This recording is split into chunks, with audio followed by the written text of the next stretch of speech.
Hi guys, welcome back to the channel. आज हम एक ऐसे टॉपिक के बारे में बात कर रहे हैं जो एक्चुअली हर फ्रेशर को तंग करता है। अगर हमारे पास कोई एक्सपीरियंस ही नहीं है या हम एक फ्रेशर हैं तो हमें जॉब कैसे मिलेगी या हमें कोई जॉब क्यों देगा, right? That is the biggest question which is present in everybody's mind. आज चलिए इसके बारे में बात करते हैं। सबसे पहले आपको एक चीज़ याद रखनी है, तो देखिए, आज जो भी पर्सन अपने करियर में आपको सक्सेसफुल नज़र आ रहा है, who has been into business from maybe past 5 years 10 years, आपको ये समझना होगा कि उसने भी कभी ना कभी एज अ फ्रेशर शुरू किया होगा, right? The only difference which is there is कि उन्हें अपने स्किल सेट को सही तरीके से प्रेजेंट करना आता है, and that is what I am going to teach you in the next few minutes here. So I'll be telling you 5 different steps which can actually help you to showcase your skill set. The first step is that you need to identify your own skills. What do you exactly mean by that? आपने इससे पहले कोई ना कोई degree pursue किया होगा अपने college से, राइट?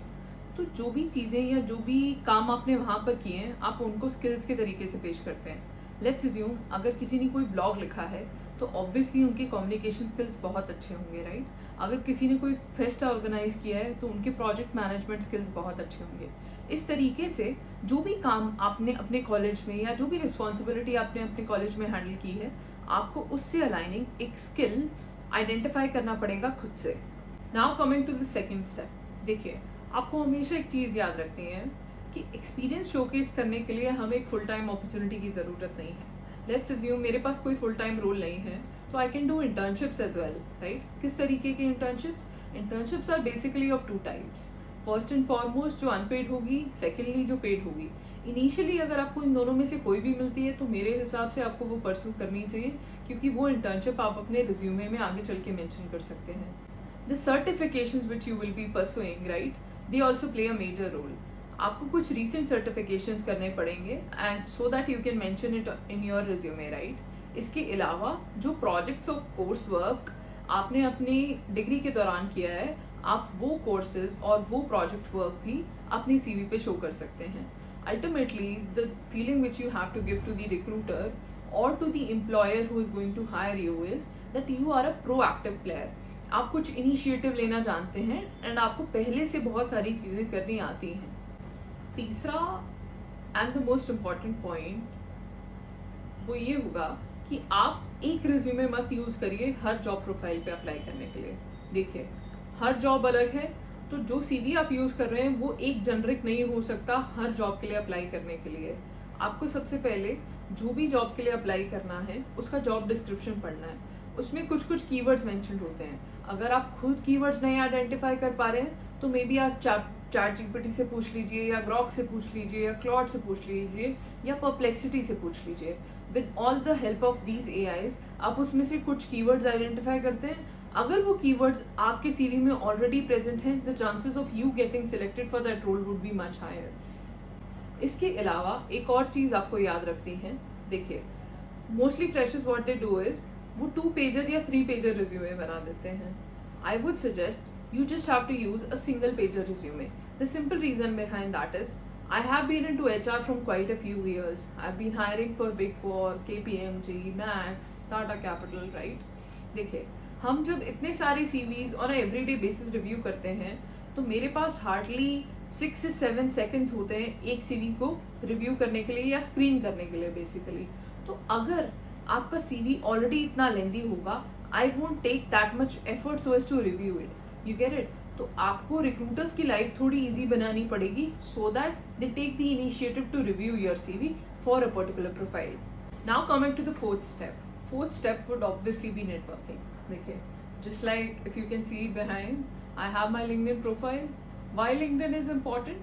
क्योंकि अगर आप नेटवर्किंग नहीं करेंगे you can't land up your dream jobs. The simple reason behind that thing is आप सिर्फ जॉब एप्लीकेशंस पे रिलाई नहीं कर सकते. We are sitting in 2025. If you are really serious about getting a job in your dream organization, तो आपको उससे थोड़ा ज़्यादा बढ़ना पड़ेगा, राइट? फर्स्ट एंड फॉरमोस्ट आप क्या कर सकते हैं, जो भी आपके कॉलेज सीनियर्स हैं या आपके कनेक्शंस में से हैं, आप उनको रेफरल्स के लिए अप्रोच कर सकते हैं. If not a referral, the second thing which you can technically do is the people who are already working at the kind of designations जो आपकी टारगेट कंपनीज हैं उनमें वो ऑलरेडी उस पोजीशन पे काम कर रहे हैं, आप उन लोगों को डायरेक्ट मैसेज भेज सकते हैं ऑन लिंक्डइन इटसेल्फ, राइट। उस डायरेक्ट मैसेज में आप क्या लिख सकते हैं, high, I appreciate your work at so and so company and I want to be at this position, or I am aiming to get to this position in next 6 months or 1 year. Can you please help me? What kind of work should I do, or what kind of projects should I do so as to land up there? If you will write such a kind message and a consolidate one, वो आपको ज़रूर considerate करेंगे, and at least out of the 50-60 messages which you send, the turnover ratio would be much higher as compared to 50-60 applications.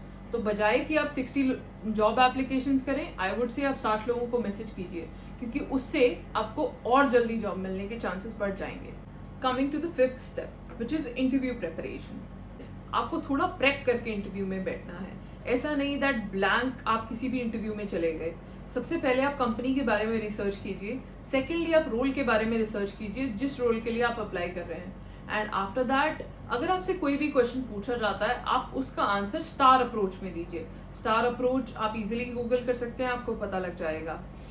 अगर आपसे interviewer ये पूछते हैं कि आपको एक्सपीरियंस नहीं है तो आप ये काम किस तरीके से हैंडल करेंगे, आपको कॉन्फिडेंटली डायरेक्ट ये आंसर करना है दैट आई नो कि मुझे डायरेक्ट कोई एक्सपीरियंस नहीं है या फुल टाइम कोई एक्सपीरियंस नहीं है, बट मैंने अपने कॉलेज में या अपने इंटर्नशिप में ऐसी कोई सिचुएशन ऑलरेडी हैंडल कर रखी है, तो मैं कर लूँगा या मैं कर लूँगी।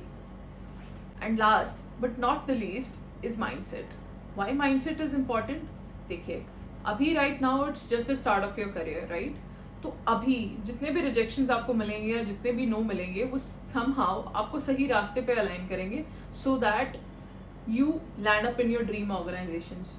तो अगर आपको मल्टीपल रिजेक्शंस आ रहे हैं या बहुत सारी कंपनीज आपको एक ही टाइम पे रिजेक्ट कर रही हैं, आपको उससे हताश नहीं होना है। The first thing which you always need to remember is if you will put in consistent efforts तो कभी ना कभी तो रिजल्ट आएगा। बट अगर आप आज ही थक हार के बैठ जाएंगे कि कोई कंपनी मुझे जॉब ही नहीं दे रही है तो मुझे जॉब ही नहीं करनी है, उस तरीके से काम नहीं चल सकता है।